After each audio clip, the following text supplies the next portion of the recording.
Worth Havemeyer the third and your Gray Stoneham the fourth get out of their cherry cars and take a look around at the 18-hole municipal dump that is Ponky. We love to watch their faces react in horror at the course we played every day. The abandoned 57 jello-green Chevy near the 8th tee, sitting as it did just under the half of a Boston Globe billboard that jutted out over the tee box. We giggled to see them hurry away from our battleground practice range, where bad golfers hailed cut, yellowed practice balls at Nuke, our range boy. Froghair wouldn't pay to have the range tractor fixed, so Nuke was out there 8 hours a day, wearing 2 twin-size mattresses roped together and fitted to his skinny body, a lacrosse helmet with a face mask and a shag bag in each hand. "Hey," Froghair always said in defense, "the kid's a stoner. He doesn't even feel it." And it gave us a kick to see Boston's gentry get an eyeful of the unshaven community outside the Ponky fences. The pawn shops and strip bars along our 18th hole bordering Geneva Avenue, the ratty blue-collar cemetery out our front windows, the spirited youth who populated the Roosevelt Park projects off 5 and 13, having their innocent fun with needles and small arms fire. Over the last 100 years, every inch of this part of Dorchester had gone from debutante to drugstore whore, except the Mayflower, which just kept building its walls higher and higher until it couldn't see out anymore, which is just how they liked it. But screw them. I wouldn't have traded one of them for a single chop. I loved Ponky. I guess because my dad was a member of the Mayflower, and until the last 3 years, I hated my dad the way mailmen hate Dobermans. Anyway, on this particular Thursday, it was the usual cast of ex-outs and out-of-round humans who probably should have been taken out of play years before. 120 yards behind us, Hoover, our fifth, was taking his sweet time hitting his shot, despite playing against nobody for no bet at all. "Why don't he hit the goddamn thing already?" Dannie said, exasperated. "He's already pulled a JFK Jr." "What's a JFK Jr.?" asked Cement. 3 lost in the water. "I believe it's your turn, Hoove," Dannie yelled, knowing all the while that there was no such thing as turns at a free-for-all, etiquette-less joint like Ponky. It'd be like one hyena saying to another over a downed zebra, "I believe it's your turn, Herman." But Hoover was back in the fairway on one knee holding his latest gadget, the new GPS-enabled SuperTech Bushnell Laser Rangefinder 3000, up to his right eye and making sure the yardage was exactly 176 and not 177, even though Hoover could not hit a green from 17 yards, much less 177. He was going to get his yardage all lined up and then smother toe it left or hosel it right or cold top it 5 feet. There was a reason we called him Hoover. He sucked. "What are you, Patton?" Two Down yelled. "Hit the fucking ball!" Hoover rose and yelled back. 7% of all shots failed due to lack of precise yardage. That was in this month's Scientific Golf America. Then he stepped up and chunked it about 20 yards, or about 2 yards short of his divot.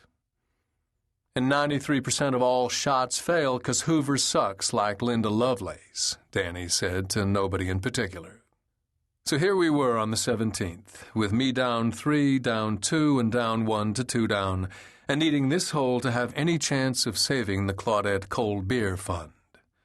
Still, 2 down was lying 4. I was lying 2 right in front of the green.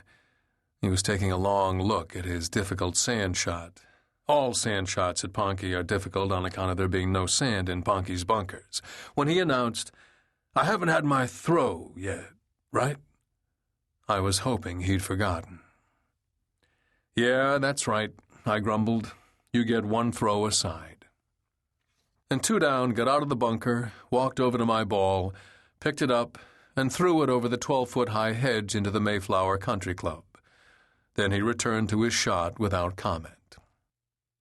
One really needs to think out all bets with 2 down in advance.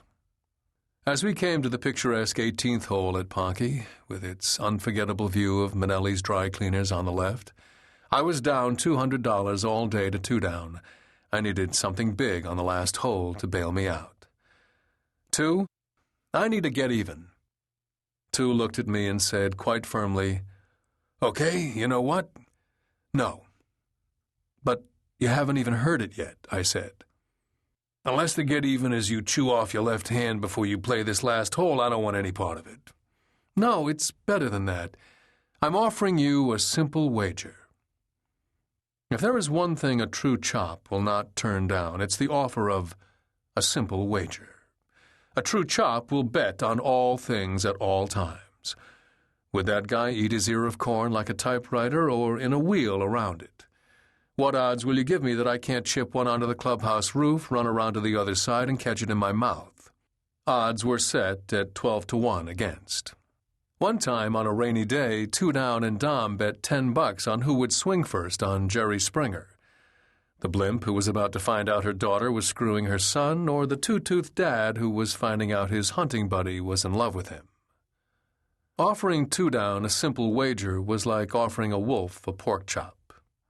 Half the reason he came to Ponky from his brief exile in Chicago was that nobody would play golf with as many bets on the line as we did. They'd just play the standard $2 Nassaus. No compresses, no indies, no greenies, sandies, barkies, or even barfies, in which if the player can finger barf on command, he can play the shot over. So that's why he came back to us. That and the fact that his wife divorced his ass. So I cast out my bait.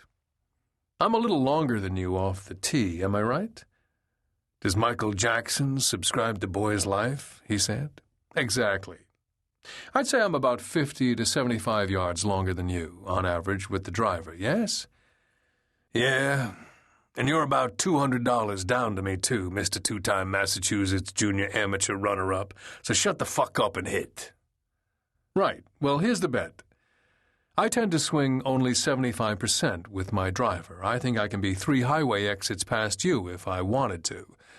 In fact, I'll bet you $200 that you can't knock it past my driver from this tee box in 2 shots.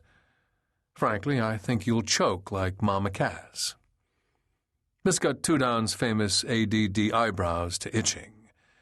$200 was a lot for a guy who was working as a clubhouse assistant at America's only all-women's golf club, Boston National Ladies Golf. Come to think of it, $200 was a lot for me, a guy who wrote greeting cards at $25 a pop. 2 shots? 2 shots, I said. "Who goes first?" "Well, it's your honor. We stand on tradition here at Ponky, naturally." "Naturally," he said. 2 shots. 2. You're gonna hit your ball, and I'm gonna hit my ball, and neither of us gets to hit the other guy's ball. Right?" "Right." Cementhead was starting to get annoyed. "Damn, you guys. People have circumcised the globe faster than this." We both looked at him. "Circumnavigated the globe," I said. "You sure?" he said. "I'm sure." 2 down was back in my face. "Golf ball, not any other kind of ball. Not nads, right? Today, here at Ponky. Right now." "Precisely." "And if I can get past your single shot in my 2 shots, you'll pay me $200. U.S. legal tender, stacking zops today back in the clubhouse. Right?" "Right. Bank," he said. This set off much whooping and taunting and side-betting among the 3 other members of the fivesome, as is custom. And then 2 down stepped his wiry little Polish ass up to the tee and put his usual unfilmable quick slash on his ball, which produced his usual 190-yard-long, 2-feet-high bunny-raping line drive that could go under a 1977 Datsun. "I see you've gone to a higher lofted driver," I observed, stepping up from my shot. "Blow me," he said. I teed my ball up nice and high and began to waggle my driver. I waggled and exhaled and waggled some more. Then I stepped away, pretending to reassess my shot. Then I went around to the other side of the ball and began waggling the club again, only in the complete wrong direction. "Ray, hole's the other way," Cement Head said.